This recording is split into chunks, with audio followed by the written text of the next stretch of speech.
could come down to umpires' call decisions.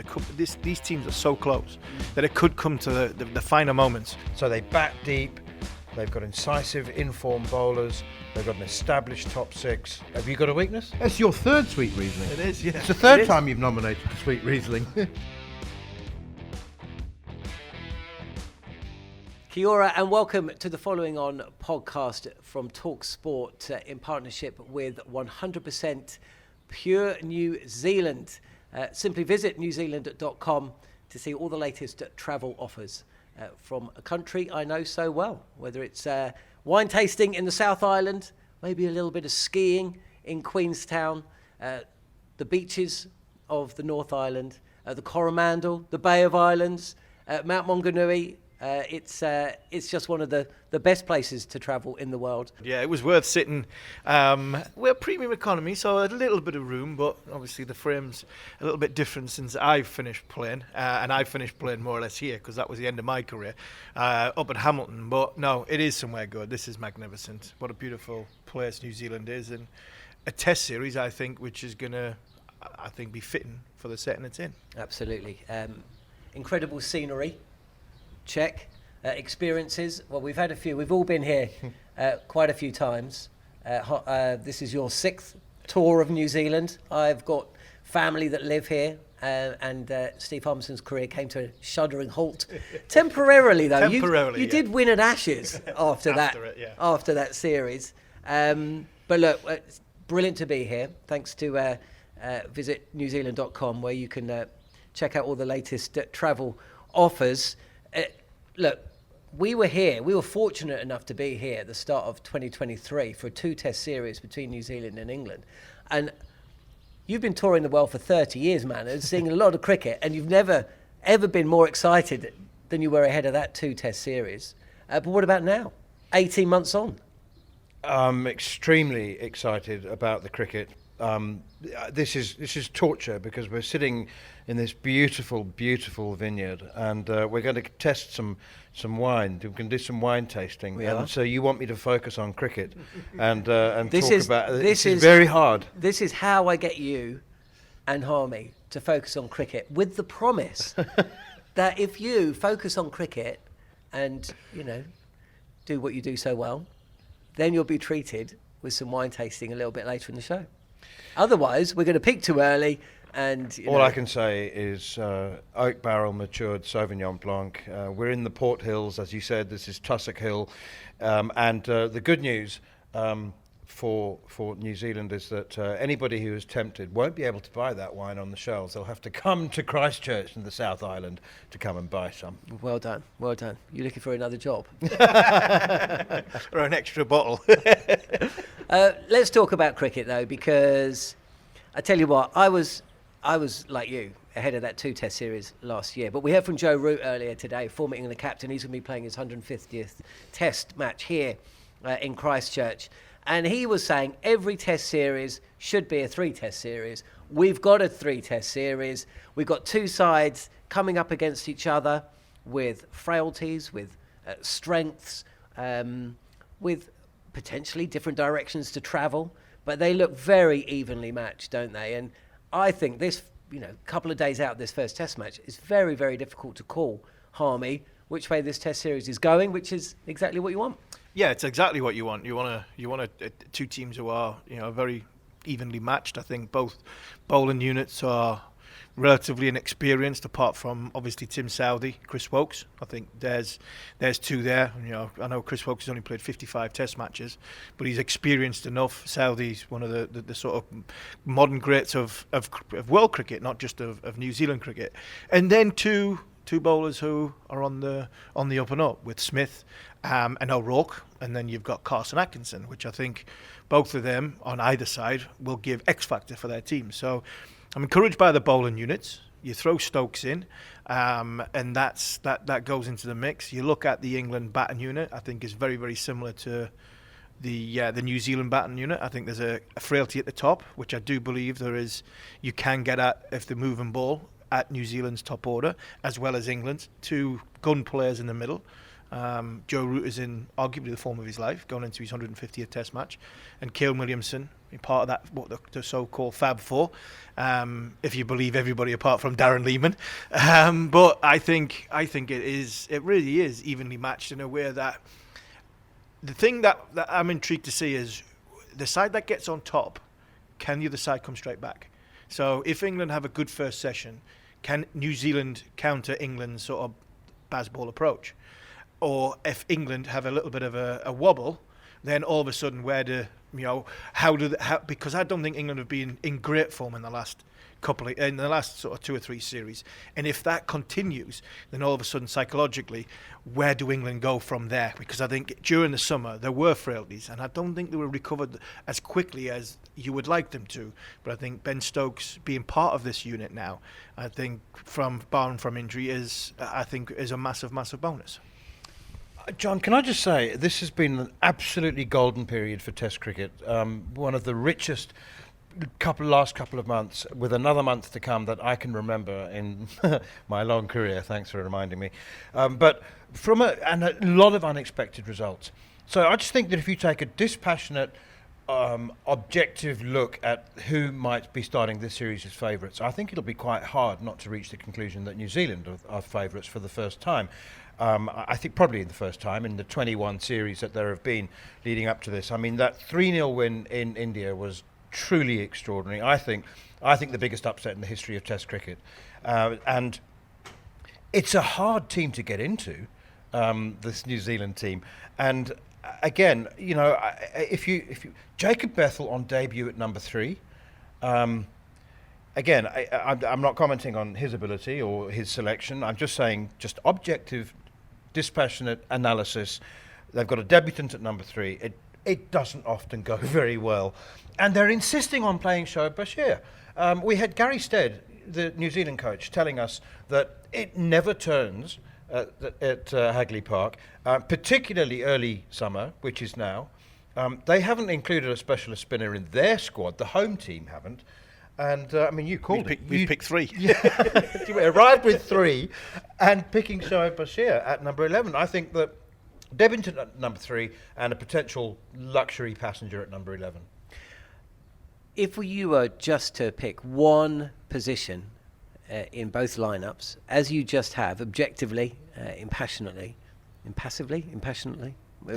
dispassionately, New Zealand are essentially going to leave out the player of the series from the last tour of India, Will Young, at 3, and bring in a man who has scored more Test runs than any other Kiwi in the history of Test cricket. England are picking a guy that's played 20 first-class games of cricket, has a bowling average of 93, and has never scored a century in one moment.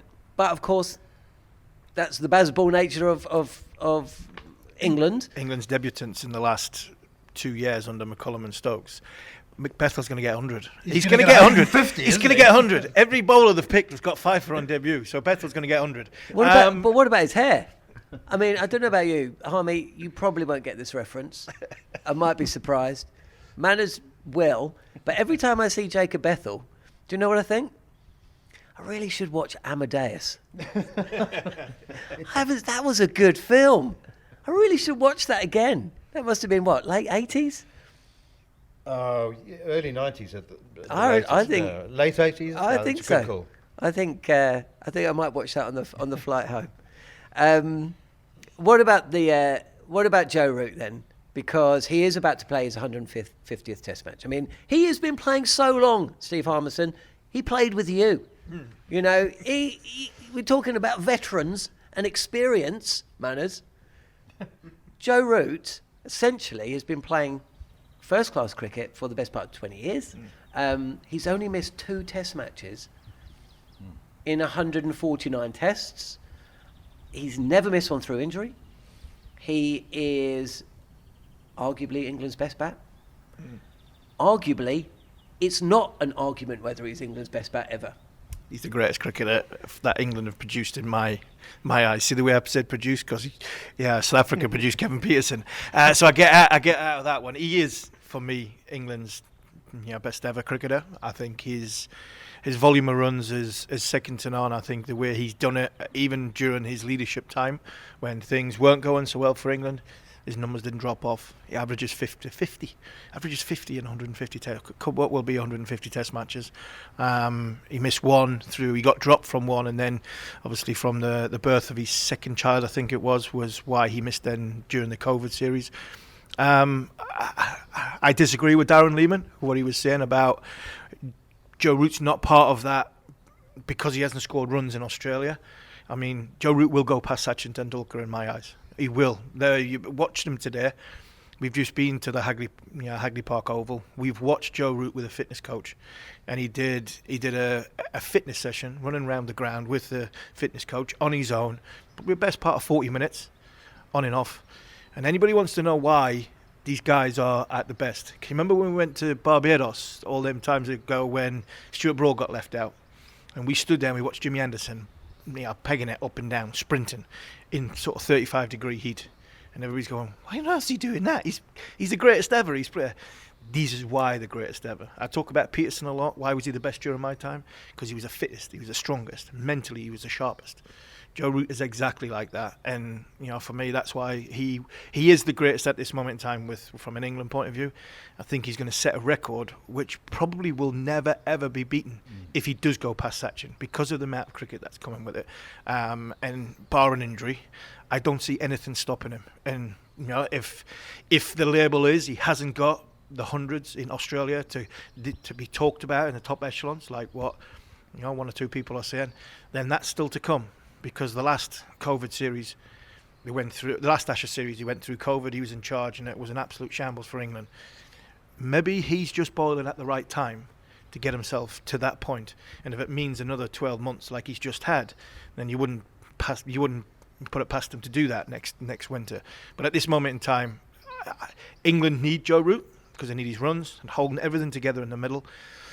And if I'm Ben Stokes batting at number 7 and trying to work out what my team is, I'm sending Jacob Bethel at number 3 because I know I've got Joe Root at number 4. And if Joe Root and Jacob Bethel bat for any prolonged period of time, I'll tell you what an education Jacob Bethel's going to get. Do you know something else about Joe Root? He loves New Zealand.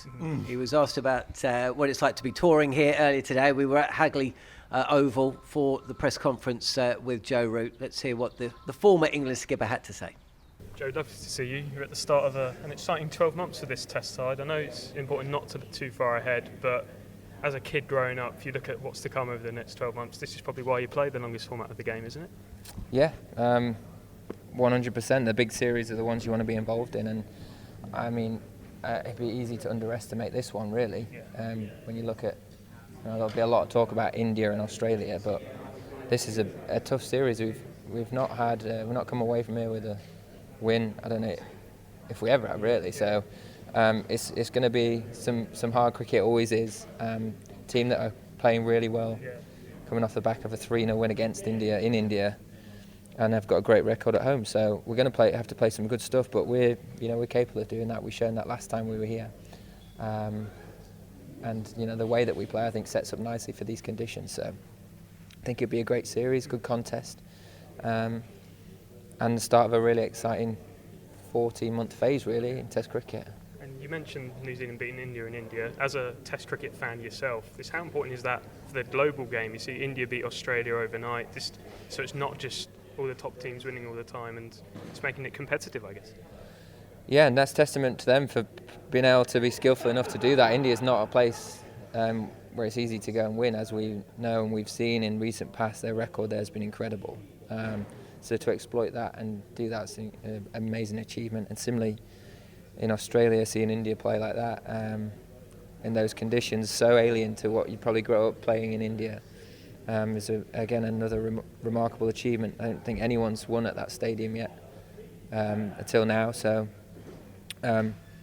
it's good to see Test cricket's alive and kicking and thriving, and teams are competing away from home and doing special things there. So that surely can only be a good thing.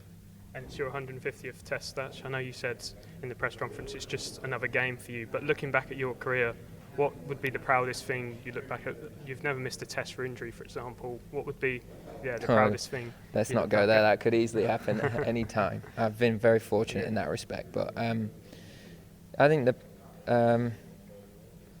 proudest moments are the ones where you sat after a game, having won, you put everything into it for 5 days with the team, and then you can sit and enjoy it together, or a hard long series when you sat and enjoying each other's success is always that's the special things. That's what you play for, really. That's what keeps you going and keeps you wanting to get better every day in training, and not stand still and be happy with what you've done. So yeah, they're the things that I guess when I sit back and look at things are great drivers to keep going, and the things that you really cherish the most.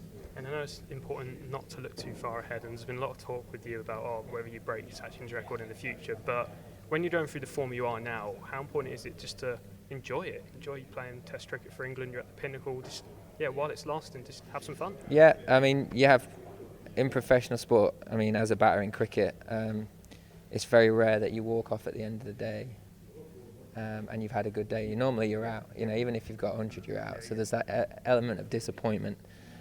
So I think it is really important when things are going well that you don't get lazy, you don't sort of get complacent, you keep working hard, you keep trying to find areas and ways to evolve and get better all the time. But of course you've got to try and ride the quest. It can be a very lonely place sometimes, and like you say, make the most of it and really relish the next opportunity that you get to hopefully continue that form on. And just finally, Jacob Beffel's going to make his Test debut here. You made your debut as a 21-year-old back in 2012. Just what bit of advice would you give to Jacob? Just, we know how he is technically with his game, but just dealing with the occasion of making your Test debut for your country, what advice would you give Jacob? I think it's a slightly different scenario where he's actually played international cricket, and he's had exposure to the 100 and playing in front of big crowds and stuff, probably a little bit more than I did at that time. I had the bags of experience around me, and I was, it was the last game of a tour, so I'd just been around that group and tried to learn as much as I could going into that series. I think it's very different for him coming straight in. So it's hard to compare the two, but all I would say is just go and have fun, go and play the game. It's no different, still the same length pitch. They might have a well-known name on the back of their shirt, but the ball, it could be me bowling at him in the nets, and so just go and do what you've done for so many years and play with that nice smile that he's got, that enjoyment factor that I think brings the best out of him. And the manner that he played out in the West Indies, if he goes and plays with that confidence and exuberance, then I'm sure he'll give a brilliant account of himself, and we'll be waxing lyrical about him even more than we are already. You're watching Following on New Zealand with talkSPORT and New Zealand Tourism. Let's talk a little bit about this country that we're in, New Zealand. I mean, looking back behind us, the weather has been a little bit changeable. It was we all got sunburnt yesterday. Today, cooler. The clouds back, and these are bowling conditions, right? The forecast does seem to be changing one day than the next. There's a feeling that whoever wins a toss on that green pitch are going to bowl first, but then it could be 27 degrees, in which case surely you're going to bat. So in terms of the conditions, how do you see things going? And it's almost like home away from home. Yeah, it is a lot English type conditions, but we talk about, and Manus talked about before, and we talk about how close this series is from a personnel point of view. It could come down to umpires' call decisions. These teams are so close that it could come to the finer moments. 3 tosses, England win 2 or New Zealand win 2. England will bowl first, I think, no matter what happens. Even if it's 27 degrees. Because I think they'll think this pitch 19 degrees on day 2. Because they'll think this pitch is going to get better. And I think England will bowl first, go out there and try and knock over New Zealand's attack, come out and score. It's going to be a quick scoring ground. There's going to be a hell of a lot. They have picked a spinner, remember? Yeah, but that doesn't even go into Ben Stokes' thought that we picked a spinner, we got to bat first. Yeah. He picks an idea of a game plan rather than that. So for me, I think England will bowl first. I think this, because the series is so close, it could come down to the toss. It could come down to little umpires' decisions, umpires' calls, all that things that marginal decisions going their way. And yeah, I think when you look at the overhead conditions, you could wake up one morning, have a team sort of 4 or 5 down after having it being flat and everything going hunky-dory, and you're thinking you're in the ascendancy, to the next morning coming out and by lunchtime, the opposition are batting and the game. So I think from that point of view, that's what makes the series even more, I think, excitable, because I think the element change could play a huge part into what happens over 4 days. I'm saying 4 days because I don't think any of these games will go 5 days. Not the way England play. I look at this ground. It's a fast-scoring ground. Yes, it's going to be a decent-sized ground, but it's a boundary ground.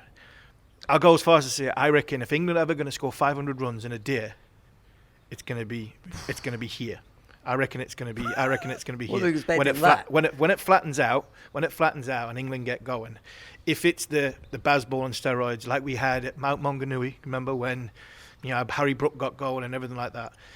This is a fast scoring ground, and I think if England are going to hit the 450, 500 in a day, which they're always looking for records and they're always looking to push the boundaries, are they in good enough form to do it? Well, if they get off to a good start, you just never know. But it will flatten out over the course of the Test match. With respect to Blair Tickner, Scott Kugelrein, and a 36-year-old Neil Wagner, and a flat track at Mount Maunganui, England are coming up against Tim Southey with new ball. We've just seen in India just as much of a threat.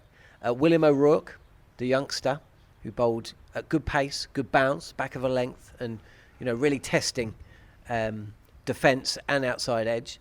And then, of course, Matt Henry, who we spoke to yesterday, who's kind of been in and out the side for the best part of 10 years and has now got a chance to be the attack leader and experienced as well. 500 against those three, and possibly Jacob Duffy or Nathan Smith. That sounds a bit optimistic. I think 500 in a day is not going to happen.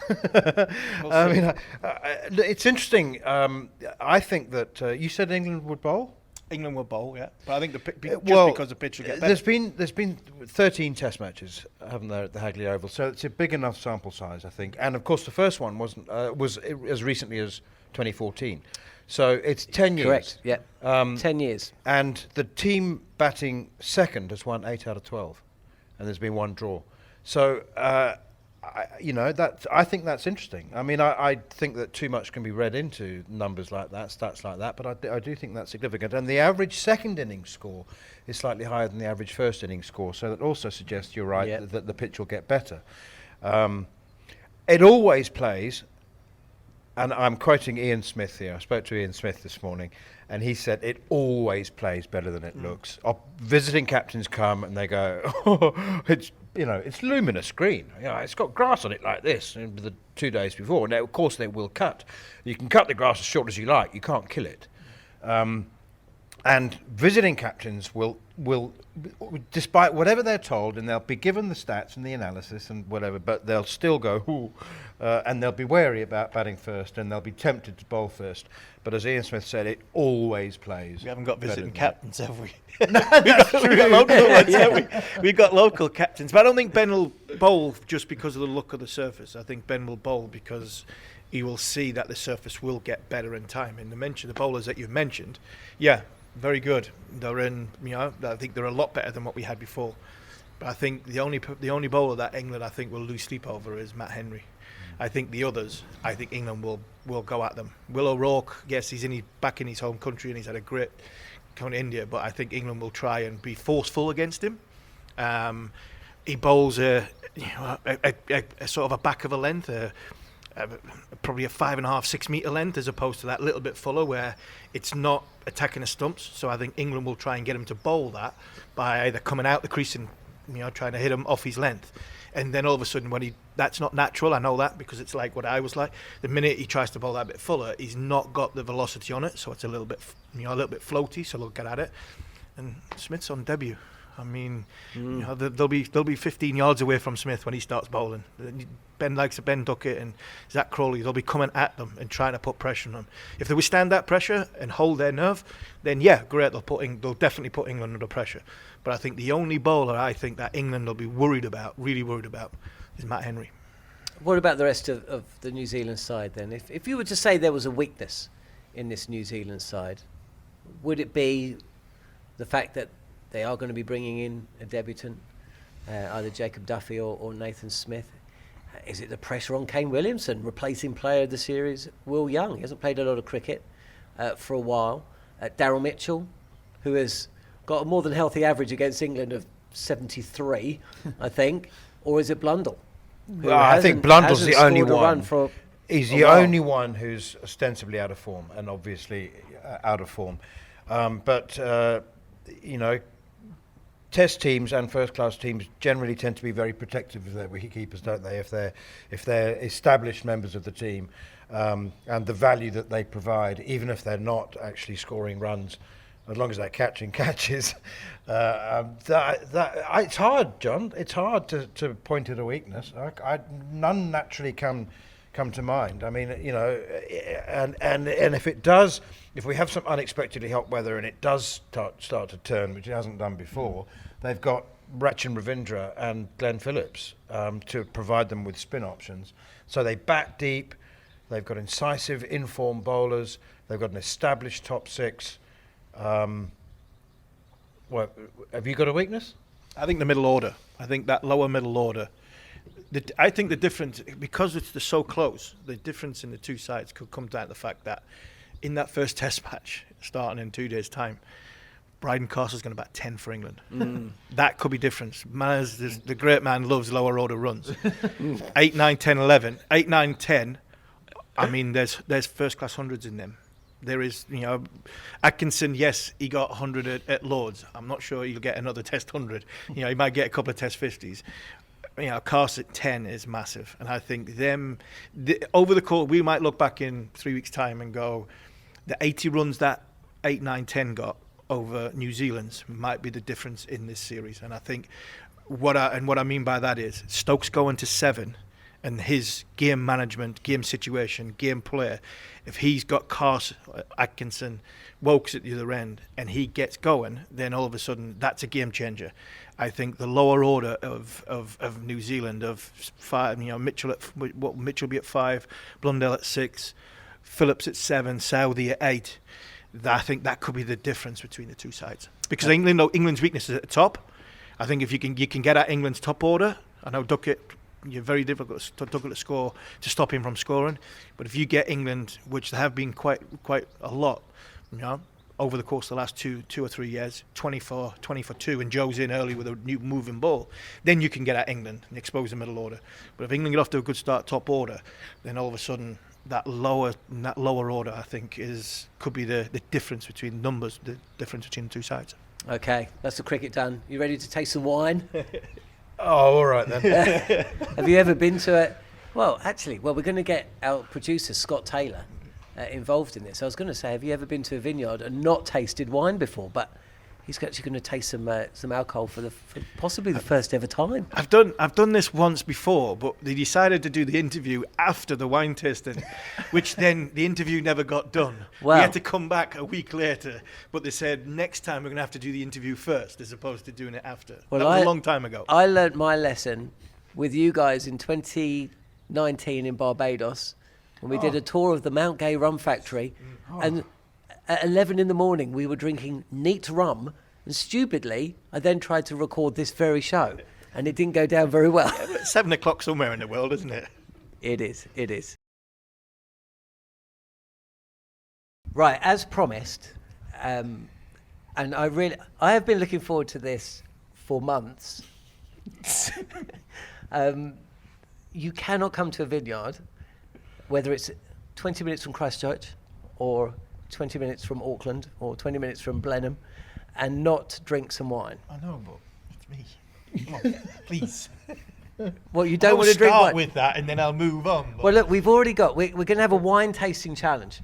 All right. And the contestants are as thus. Neil Manthorp, veteran of the cricket broadcasting and journalism scene for the best part of 30 years, and wine enthusiast, but definitely not connoisseur.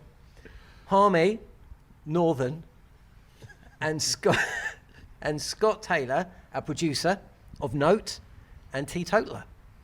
And essentially, we've got a competition on, a contest. You could put your beer away, by the way. You're not drinking that until after. He is a lager enthusiast. He is. We're not playing to stereotype at all here. But essentially, what we've got, and you're going to taste 5 fine wines that are made here at Tussock Hill. Well done. And you're going to try and guess which wine is which, right? Manners has already decided and knows before even smelling or tasting, but we'll see if Scott Taylor and Steve Harmison can correctly call which wine is which. So you ready to go? Yep. Yep. So this is the first one. So Scott, Harmy, Manners, have a little taste. And Surely he's got to go first. No, he will be going last. Scott, have you had a glass of champagne? I mean, are you a sort of maybe a christenings and weddings kind of man? We know you don't drink. No, I've had a sip of champagne before, but that's about it. So this is my first time drinking wine. You've just gone. This could end horribly wrong. This Yeah. could end horribly wrong. Harmy, Yeah, can you imagine a world where you've only ever drunk one sip of an alcoholic beverage? Before breakfast. Well, this is a momentous moment. I just want to say that in case anybody You is signed worried, a disclaimer here. You're in charge. if anybody is worried, there is, and you're not familiar with this, there is when you taste wine, you spit it out. You don't have to drink it. And Scott does have what is officially called a spittoon. So he's a teetotaler. So he is literally just going to be tasting rather than drinking. So Scott's mum, if you're watching, don't worry. And the spittoon is out of the reach of us three. Yeah. Okay, so, gentlemen. Do you want me to go first? Yeah. Lead the charge? Yeah. Okay. Actually, and Harmy, we don't need to just watch Scott Thank you. I don't have to wait. swill around.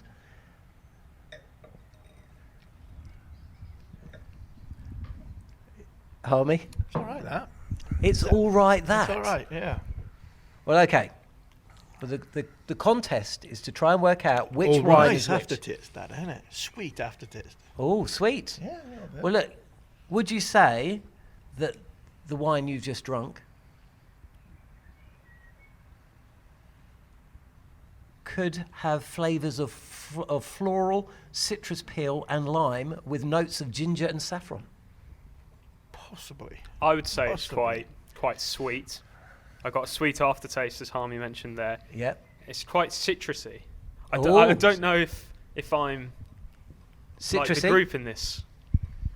I'm alone in my thinking. I might be going this one here. Well, Problem what's- is, I took a sip and then realised I had to acknowledge the taste. And then when I spat it go out, again. I was like, oh no, I have to actually taste it. So If you're not sure, Harmy, you need a It's second the opinion. aftertaste, Your isn't own it? second opinion. Yeah, I might be going this one. yeah, You're going to go for a sweet Riesling 2022. Harmy? Yeah, I'm going that one, yeah. So you think you can taste fresh citrus, blossom, apple. Have you ever eaten an apple? Not really. And a, and Struggle a, with about 4 teeth. and a delicate minerality. So you're going for the Riesling. I'm going that one. Okay. Scott? yeah, I agree. The citrusy taste Well, look, was this what I one. experienced. This one's got citrus peel. This is a Pinot Gris 2009. No, I'm sticking with my first. Yeah? Yeah. I'll read the description. Okay. of the And Agreed. Manners? I must say, the confirmation that I'm not a connoisseur, but I'm an enthusiast, and I don't know what split ferment Sauvignon Blanc actually means. Presumably, it means that the fermentation process has been split into 2. We'll find out, though. It gives a clue, the names in the Yeah. it's in there, The isn't it? clue's in the name, It isn't is, it? Yeah. I'm pleased you said it. I think that it's the colour of a Pinot Gris. I would be amazed. It's not like any sweet Riesling that I've ever tried before. I wouldn't describe this as sweet. I've just read the description for Pinot Gris, and I I think did this is a did Pinot taste the Gris. lime. Oh, sort of you flavour. can't read it. I Then, did- then say you taste You it. gave me the description, so yeah, I did taste quite a Yeah? citrusy, So you're gonna limey. go, you're thinking I'm Pinot Gris. gonna Pinot Gris. Nothing to 2009. do with the fact that our wine enthusiasts have Right. also said that. So but you're going Pinot Gris yes, 2009. yes, lime citrusy feeling. And you're going Sweet Riesling. Yeah, why Harmon. not? Why not? And you're going Neil Manthorp. I think it's a Pinot Gris. And you think it's a Pinot Gris. Okay, we'll find out.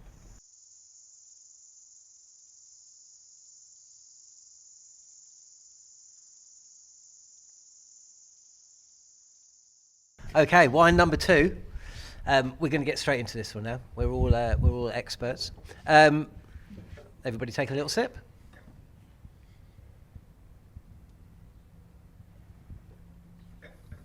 Oh yeah. Is that the good stuff? Well, Harmy now has just clicked that the previous one wasn't the sweet Riesling. Well, you've already gone in. Yeah, my eyes went straight towards it. Yeah. Scott, your thoughts on that? Apple was what I tasted. Very confident. Yeah, I got an appley flavour. Anything else? There's usually about 5 flavours in there. No, the predominant feeling was apple. That was a standout taste. It was quite sweet as well. So Okay, Harmy? Yeah, I'm gonna go for the. I'm just gonna stick to the same one. For Go for the I'll get one right.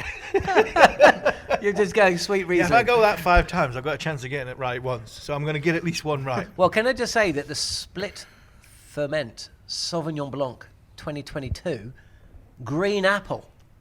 ooh, Did I've you got a also decision. get a fresh, vibrant fruit note, and also maybe a dash of honey? New Zealand's very famous for honey. Do you know that? No, the aftertaste I got is a bit citrusy as well. So Yeah. I'm gonna. It's definitely not a rosé. I know I don't drink wine, but I can definitely tell that's not a rosé. So He's getting good. Getting good, yeah. You can read from afar.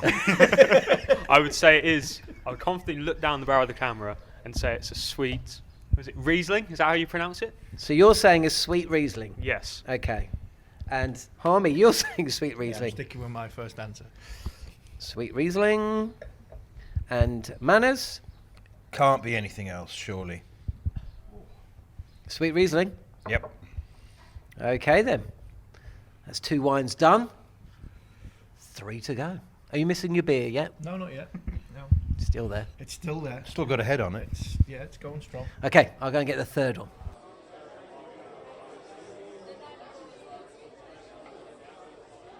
Okay, Manners has just moaned that I keep giving him the smallest amount. So next one, I'll make sure I top it up. I think that's a very sensible precaution that you're taking. You are the boss. You know how excited I've been, and I think you should pace me. This is the good stuff, right? Oh, so Harmy's not waiting. He's Not messing about. Harmy, what do you taste? What do you smell? I'm not sure. What do you feel? Sour aftertaste. Sour. Yeah, that's not the right word, is it? How about we all take a taste and then see Yeah, if you we can can back you up have a that? taste. Go on. Okay. I'll have a taste. So Manners, a question for you. We see people swig wine before they drink it. I've only seen people do that. Why do they do that?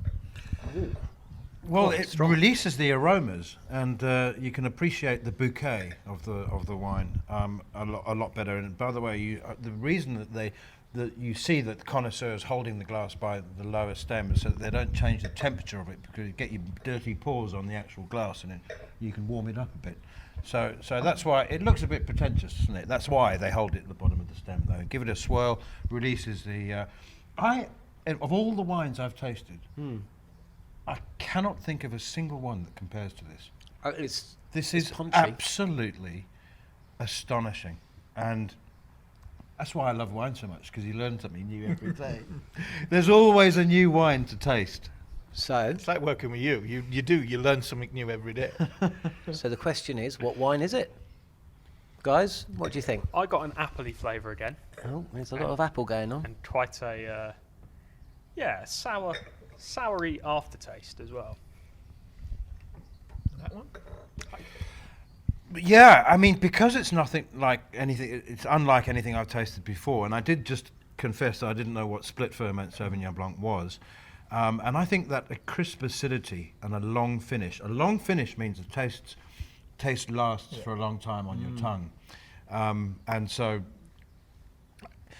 the pieces of the jigsaw fit. So I think that's the split Sauvignon ferment Blanc. Sauvignon Blanc. Yeah? Yep. Not sweet Riesling. No, no, it's sweet. Again. No, I've exercised that. I've drank. Okay. I've drank that bottle. Sauv Blanc. So we're all agreed for the first time, I think. Is that right? Yes, I think. Oh, no, you all thought sweet Riesling the last one, didn't you?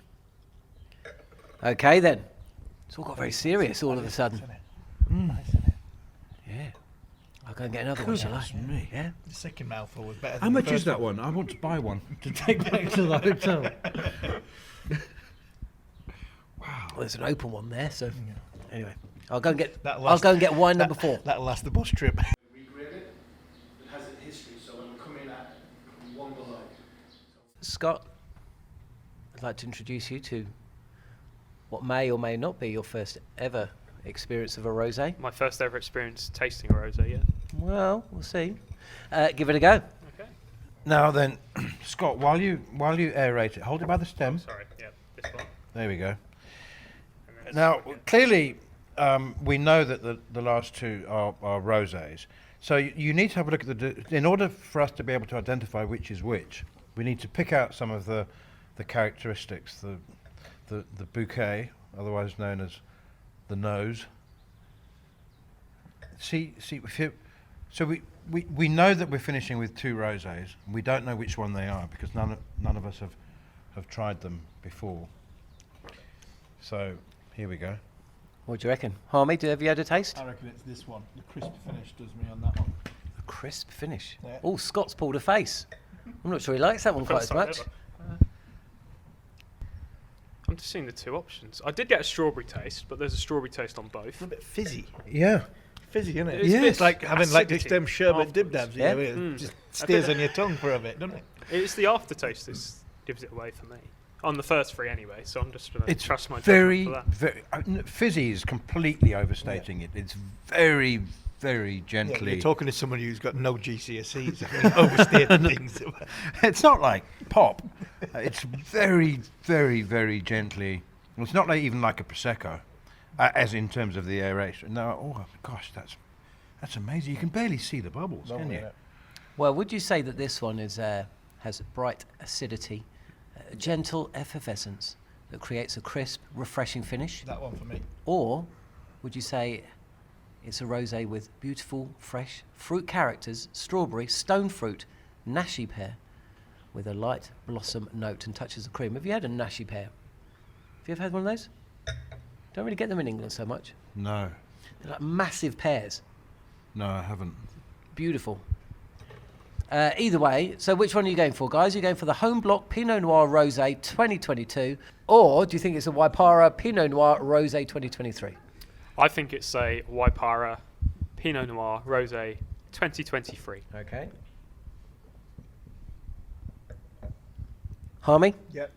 2023. Manners? I'm going with these 2. Oh, so you're not sure. I'm not sure. I'm not sure. Okay. Right then, do you want to finish that one up? Scott, do you want to do what you have to do with that one? And I'll have this one. Cheers, by the way. We haven't even had a cheers. Cheers. Cheers. Here's to talkSPORT Cricket.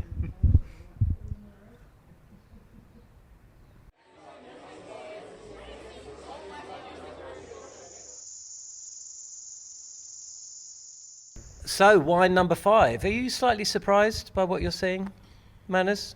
Yes, doesn't look like a rosé, does it? No, it doesn't look like a rosé. No, it don't. By process of elimination, I must say, it is the rosé that I say. It's not a rosé. No. The rosé has been and gone. Has it? Oh. Yeah, So I think that the first one was first a rosé. rosé. Yes. Yes. The first one was a rosé. Yeah.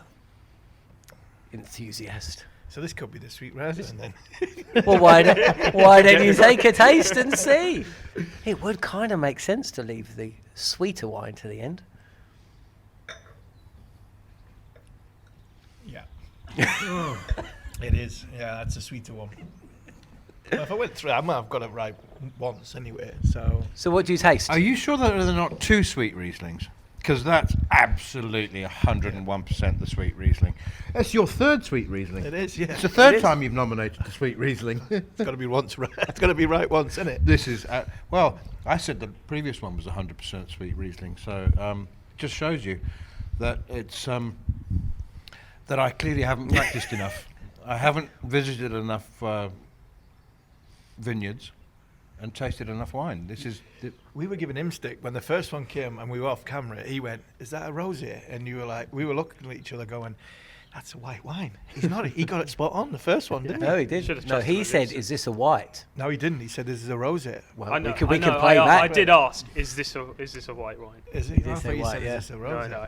You did. So, sweet, Yeah, sweet. yeah. Yeah. I've got it right. I've got a eventually. sweet taste. I might as well finish one it. out of 5. So there we go. Shall we do the reveal to see who's won the competition? It was the Rosé 2022, the first one. Yeah. So hands up who got a point. It makes sense now looking at the colour of it because it was a little bit darker on it. And it was. Number 2, you all said was a sweet Riesling, and I have to tell you, it was the Sauv Blanc. Oh, we've got everything wrong. was it the split? We've got everything wrong. ferment, Yeah, we've Sauvignon? got Got 1 out of everything wrong. 5. Is the rosé at the end. So the one we like must have been the... Number 3, Pinot Gris. number 3, you said Sauv Blanc. Correct. You said Sauv Blanc. You said Sauv Blanc. It was a Pinot Gris. I thought I said Pinot Gris. No. No, that was the first one. No. Number 4. Here, I might win. You're getting the last one. Seen it 3 times might make me win. You should have stuck to it all 5.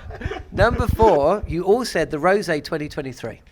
It was the Rosé 2023. So we're in a tie for the lead with 1 point each. 1 point each. 1 yeah. point each. You all said that the 5th one was the Sweet Riesling. It's a dead heat. It's 2 points each. Oh, well So done. I think we've proved something here. We The know absolutely teetotaler, not all. the Northern Lager drinker, and the wine enthusiast Have we got a know tiebreaker? exactly the same when it comes to drinking and tasting Can wine. we go this on the tiebreaker? That, I have to say, is an excellent result. That is an excellent result. And that sadly brings us to the end of the show. A big thanks to everyone here at Tussock Hill Vineyard for their hospitality over the last hour or two. It's a beautiful place, so if you are in Christchurch, come and visit. And also a big thanks to our partnership with New Zealand Tourism, 100% pure New Zealand. And we'll be back, won't we, for the start of the Test Series, live and exclusive coverage on talkSPORT 2 and via the talkSPORT Cricket YouTube channel. And there'll be another following on in New Zealand podcast, dropping in your podcast feeds in the next 24 hours or so. Cheers. Cheers, everyone. Cheers. Cheers.